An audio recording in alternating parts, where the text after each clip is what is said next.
Ex-Kepala Badan Intelijen Negara atau BIN, Letjen Purnawirawan Sutioso merasa miris dengan banyaknya pekerja kasar asal China yang bekerja di Indonesia. Ia pun mengingatkan bahaya yang bisa terjadi di kemudian hari. Menurut Sutioso, sebenarnya tidak masalah jika investor dari China datang menanamkan modal sembari membawa tenaga ahli. Namun, jika yang dibawa malah pekerja tanpa skill yang berjumlah ribuan, maka hal itu harus dicurigai. Sutioso merujuk kepada banyaknya pekerja asal China yang membanjiri lokasi pabrik smelter di berbagai lokasi di Indonesia. Kalau dia investor membawa duit, ya monggo saja silakan. Dari antah berantah kita nggak peduli, asal membawa duit. Oh saya harus membawa tenaga ahli, oh silakan. Tenaga ahli itu 2 atau 3 kan, bukan ribuan kayak begitu. Jadi kita harus waspada sekali lagi ya. Karena ini kalau kita diam-diam, saya jamin orang itu nggak akan pernah pulang ke negaranya, nggak akan pernah. Kalau saya jadi presiden Tiongkok, ngurus 1,4 miliar orang itu mau bagaimana? Ngasih makannya, ngasih papannya, ngasih sandangnya, belum sekolahnya, belum rumah sakitnya, nggak akan mampu Kak. Maka yang paling mudah adalah ekspor orang. Dikutip dari republika.co.id, Sutioso mengaku selama perjalanan karirnya sudah mengunjungi lebih 50 negara di dunia. Dari semua negara itu, tidak ada satupun yang bebas dari etnis Tionghoa. Mantan Gubernur DKI Jakarta itu lantas menyentil wilayah Singapura yang dulunya dihuni mayoritas etnis Melayu. Menurutnya, kini mereka menjadi tersisih, sehingga negeri itu dikuasai keturunan China, baik pemerintah maupun ekonomi. Alhamdulillah saya sudah 50 negara lebih pernah saya kunjungi. Nggak pernah ada negara yang bebas dari etnis Tionghoa, itu nggak akan ada. Semua ada. Yang paling dekat Singapura aja. Perdana Menteri dulu pertama orang Padang, orang Melayu. Sekarang nggak ada lagi orang Melayu.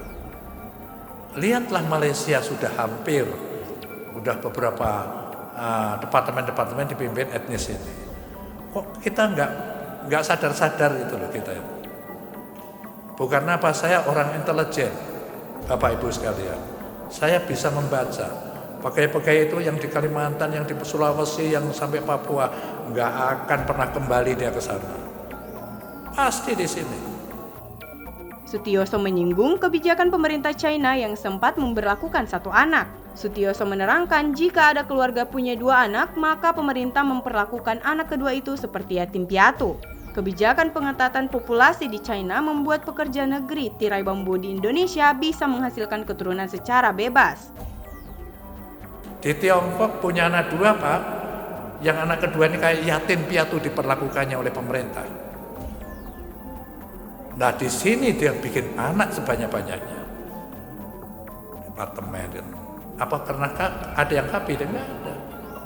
Apalagi nanti berkolaborasi dengan memang pengusaha-pengusaha yang kayak di sini. Artinya jangan sampai ini terus kita nggak sadar, akhirnya mereka yang mayoritas bukan kita suatu saat nanti. Menurut Sutioso, ia saat ini sudah tua. Meski begitu, ia tidak bisa diam dan tutup saja melihat kondisi negeri ini. Sutioso ingin mewakafkan diri untuk Indonesia agar jangan sampai gara-gara pandemi utang Indonesia menjadi jumbo hingga membuat situasi 2024 bisa seperti 1998. Saya sudah tua ya, tapi saya tidak bisa mengerti dan saya diam saja tutup mata, tidak bisa saya seperti itu. Itu akan dosa bagi saya. Saya terus bahkan saya ingin wakafkan sisa umur saya itu mengabdi negeri ini. Saya ingin negeri ini menjadi negeri yang madhulamaya. Jangan sampai negara yang dikasih resources, sumber daya alam yang terkaya, yang terbanyak di dunia, kita terus saja kayak begini. Ya. Dan akibat pandemi, akibat utang kita yang jumbo, ya, itu siap-siap pada 2024 itu mungkin situasinya akan seperti tahun 98. Artinya kalau itu terjadi, ya tentu seorang intelijen mesti mengantisipasinya yang terburuk bukan yang terbaik. Yang terbaik kita udah rokokan aja nggak masalah. Yang terburuk kita kalau terjadi, tapi kita pikir sekarang. Kita Muslim tidak boleh diam. Kita harus menjadi